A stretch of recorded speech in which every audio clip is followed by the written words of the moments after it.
What's going on, YouTube? JT is your born here, and welcome back to another edition of my DC comic book reviews.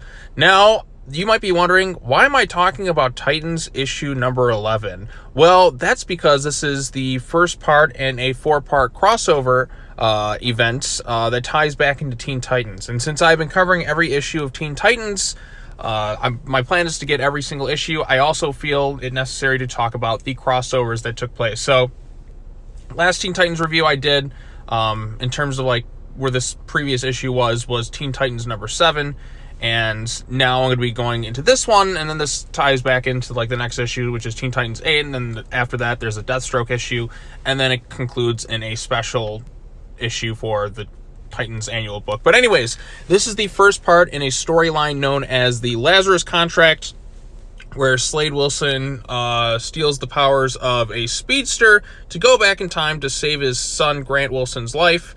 That way, and the catch is, if he does this, he's never going to be Deathstroke again. He's not going to kill anyone. He just wants his son back.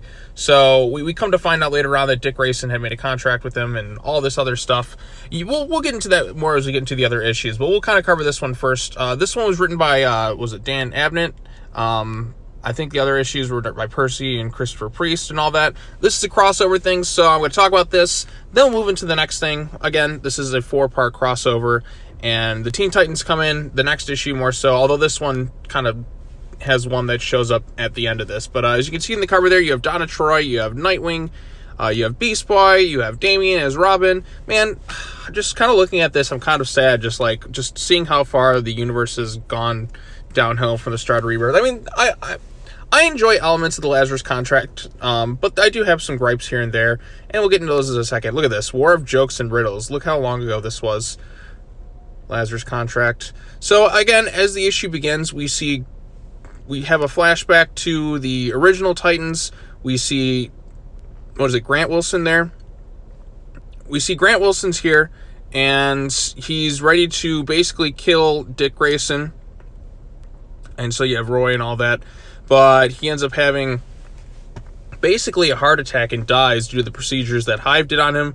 And Slade basically said, my son died because of you. Because of you, someday soon you'll all pay for it. So this is kind of his revenge for it. And this takes place after another little story arc with Deathstroke, which they kind of reference here.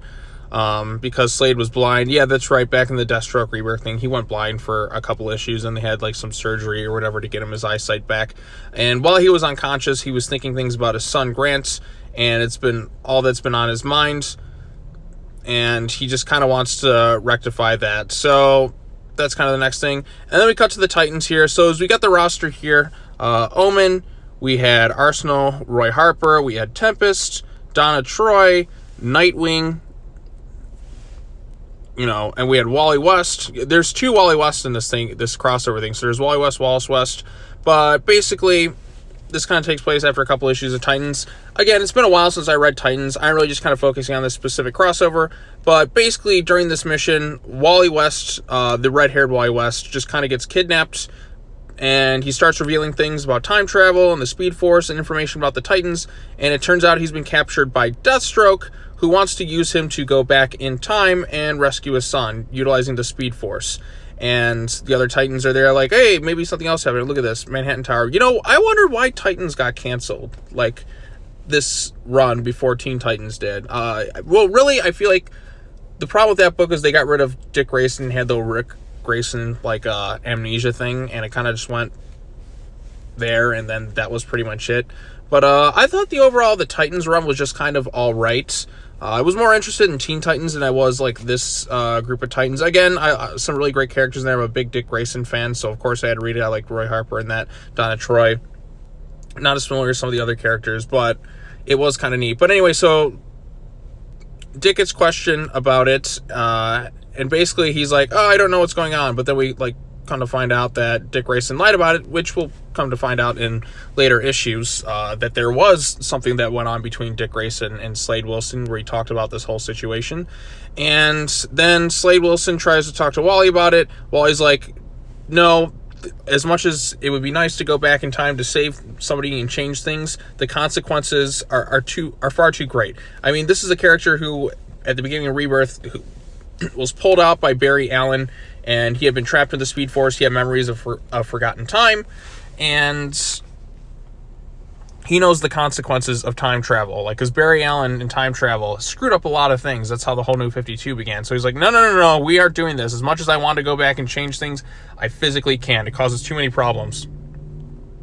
So then we come to find out at the end of the issue that Deathstroke secured a contingency, and he kidnapped Wallace West. So there's two Wally Wests here. We have Wallace and we have Wally, and this is the first time I believe they actually met. Actually, it is the first time that they ever met in any of the comics. So Wallace West is going to be utilized by Deathstroke, and that's how he's going to get little Speed Force powers and try and go back in time to stop his son. That's the setup. Again, I'm kind of really just summarizing things that happen in this issue in particular. I haven't really gone back and read Titans in a really long time, and I'm really just kind of here for the crossover, so I forget most of what happens through the first 10 issues of this. I remember how they all got their memories back when Wally went into contact with them, but a lot of that other stuff is just kind of a blur at this point. But really, you can jump from Teen Titans into this thing. You don't have to necessarily know what's going on in Titans to understand this whole entire storyline. You can just kind of pick up from it if you're just reading Teen Titans or just Deathstroke and just kind of get a fair idea of what's happening. But it does help to have a little bit of knowledge of the rest of the DC universe at this time. But overall consensus, I think this issue is okay. It really didn't wow me, per se. It's really just the setup of things, how Deathstroke's going to try and... It is an interesting thing. Like, if you had the power to go back in time to save a loved one, would you do it? But there'd also be consequences to it. And this is Deathstroke's chance to, like, all right, you know what? I'm done after this. I'm going to go in, and I'm going to go get my son back, and then you'll never hear from me again. That's all I want. I just want my son brought back to life.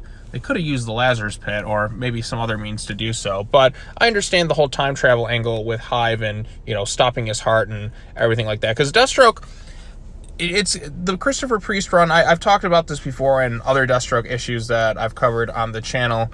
He's written as a very complex and interesting character who sometimes tries to do the right thing, sometimes doesn't, like is villain other times. Slade Wilson is a very fascinating character. Some people say he's a straight-up villain, others say anti-hero, and then other people say he's anti-villain.